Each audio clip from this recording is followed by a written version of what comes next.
In this video, I'm going to be looking at several dot points in thermodynamics. I'm going to first begin with heat capacity using the equation Q equals mCT. I'll be looking at latent heat involved in changing of a state, and I'll be looking at thermal conductivity. So let's kick it off first with the Mcat formula.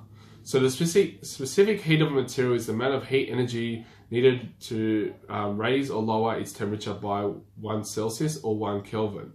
The amount of energy transferred when objects are losing or absorbing energy in a transfer situation is given to us by Q equals mCT. Now Q is the amount of heat energy transferred in joules, M is the mass of the object involved, and that's in kilograms. C is the specific heat of the material, and it's given to you on that slide and given to you on the formula sheet, or the questions if you haven't got that. And T is the change in temperature. So the heat capacity of a system is equal to the measure of the total energy required to change its temperature by 1 degree. Now, latent heat is the energy required to change the state of 1 kilo of material at a constant temperature. So in general, for any mass of material, the energy required is Q equals mL. Q is the energy transferred in joules, M is the mass in kilograms, and L is the latent heat given to you there. So the latent heat of fusion is the energy required to change 1 kilo of material between the solids and liquid states.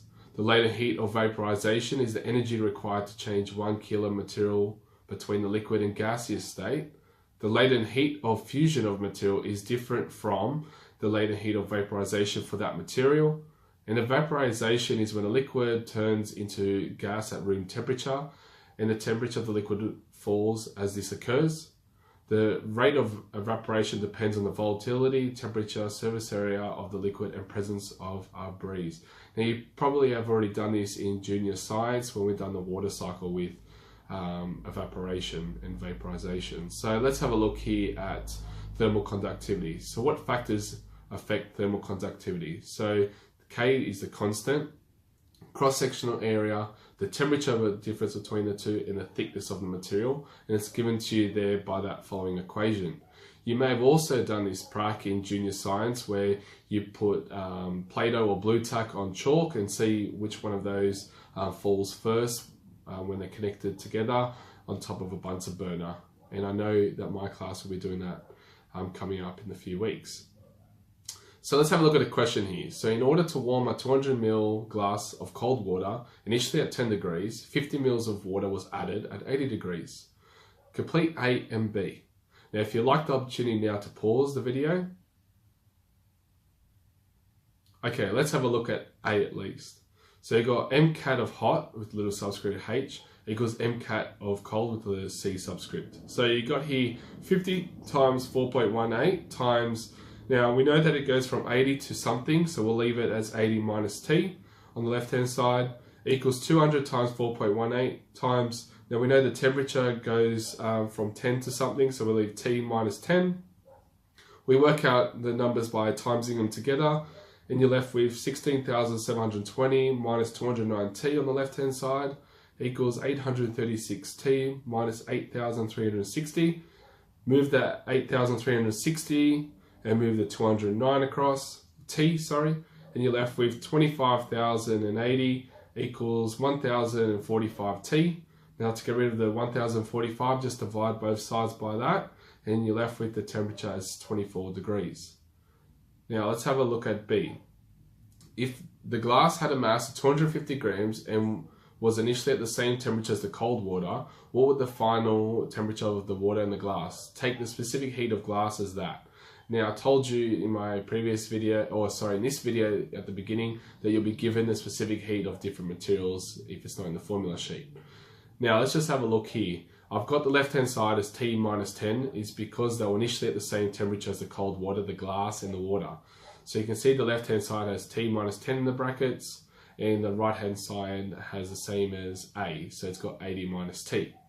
Now we times all those numbers together and then we move the likes on either side, and you're left with 1255T equals 27,180. Now you just need to divide by 1255 on either side and you get the temperature as 21.66 degrees. Now in this next question, I've got consider this diagram. Each of the labels in the table below could be placed on the diagram in the place of these letters A to I. Identify where each label belongs. Note that some will be used more than once. If you like the opportunity now to pause the video to have a go. Alright, let's start on the top left and work our way down. So you got solid is E, liquid is C, gas is A. And I think you can understand that pretty simple from junior science. Boiling is I, melting is H, B is condensing. You can see that it's pretty simple. Fusing is H, solidifying is D, evaporating is I. Now, latent heat of fusion is H, and you can see that it goes from a solid to a liquid. Latent heat of vaporization is a liquid to a gas, and that's I. And the system gains kinetic energy at G, but it loses kinetic energy at F. The system gains potential energy at H and I, so when it's increasing. But the system loses potential energy at B and D, when it's going from a gas to a solid. The temperature of a system increases at G. The temperature of the system remains constant at B, D, I, and H. But the temperature of the system decreases at F. Okay, now this is something that's in my students' workbooks. This is something that you'd most likely have done in junior science, and it's just there to give you an indication on where the system gains energy, potential energy, where it's solidifying, evaporating, and so on. So a bit of revision. We'll tackle these experiments in class in the coming days. Thank you for watching.